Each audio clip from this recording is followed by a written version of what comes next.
ইতালিতে first security ইসলামী exchange নামের একটি প্রতিষ্ঠানে জমা দেয়া প্রবাসীদের 12 কোটি টাকার রেমিটেন্স আটকে গেছে।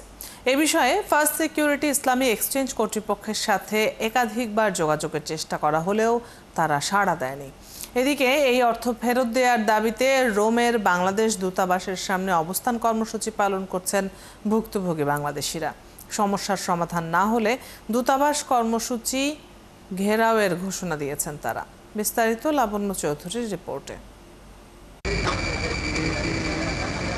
এক যুগের বেশি সময় ধরে চলতে থাকা ইতালিতে ফার্স্ট সিকিউরিটি ইসলামী এক্সচেঞ্জ, যা ফার্স্ট সিকিউরিটি ইসলামী ব্যাংক পিএলসির আওতাধীন, দেশটিতে 93টি শাখা নিয়মিত তাদের কার্যক্রম পরিচালনা করছে বৈধভাবে। কিন্তু হঠাৎ করেই গত জানুয়ারির 16 তারিখ থেকেই প্রায় 2000 প্রবাসীর পাঠানো রেমিটেন্স আটকে যায়।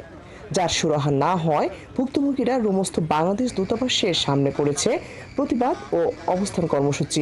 যারা সেন্ডার তারা বিশ্বাস করে, জানে, আমাদের এজেন্টকে চেনে, কিন্তু বারবার তারা আমাদের কাছে আসে এবং আমাদের কাছে ভাঙচুর বা আমাদের খারাপ কথা বলে বা বিভিন্ন ধরনের সমস্যার কথা বলে। আমরা যদি এই রিমিটেন্স শাটডাউন করে দেই, ইটালি থেকে 80% রিমিটেন্স বন্ধ হয়ে যাবে আগামীকাল থেকেই। আমাদের ন্যায্য টাকাটা, আমরা তো কাস্টমারের টাকা আপনাদের দিয়ে দিছি, তো সেই টাকাটা বেনিফিশিয়ারিকে যথাযথভাবে পৌঁছায় দেন। এই ঘটনায় প্রবাসী ব্যবসায়ী সহ যারা অর্থ প্রেরণ করেছে সকলেই হয়েছে অর্থনৈতিকভাবে মারাত্মক ক্ষতিগ্রস্ত।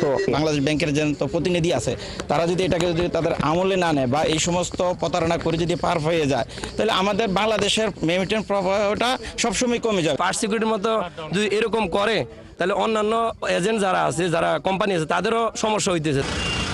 রেমিটেন্স যোদ্ধাদের ন্যায্য পাওনা ফিরিয়ে দিতে প্রবাস বান্ধব অন্তর্বর্তীকালীন সরকারের প্রধান উপদেষ্টার কাছে দাবি জানিয়েছে এই ভুক্তভোগীরা। আপনারা সদয় দৃষ্টি দেন আমাদের প্রতি, প্রবাসীদের প্রতি, তাইলে আমাদের রেমিটার তাজা থাকবে। এটা আকুল আবেদন, এই টাকাটা আমাদের খুব শীঘ্র সমাধান করে দিবেন। এর আগে দফায় দফায় রোম দূতাবাস ও মিলান কনসুলেট অফিসে লিখিত অভিযোগ জানিয়েও আসেনি কোনো পদক্ষেপ। ভুক্তভোগীরা জানান, দ্রুত সময়ের মধ্যে কোনো ফলাফল না আসলে লাগাতার দূতাবাস ঘেরাও কর্মসূচি পালন করবে। সপ্তাহের ভিতরে আমাদের এই সমস্যাকে বাংলাদেশ সমাধান না করে আমরা অনশনে যাব এবং আমরা কঠোর কর্মসূচি করব। প্রবাসীদের এই সমস্যা সমাধানে দূতাবাস সকল ব্যবস্থা গ্রহণ করবে বলেও আশ্বাস দিয়েছেন। লাবণ্য চৌধুরী, ৭১।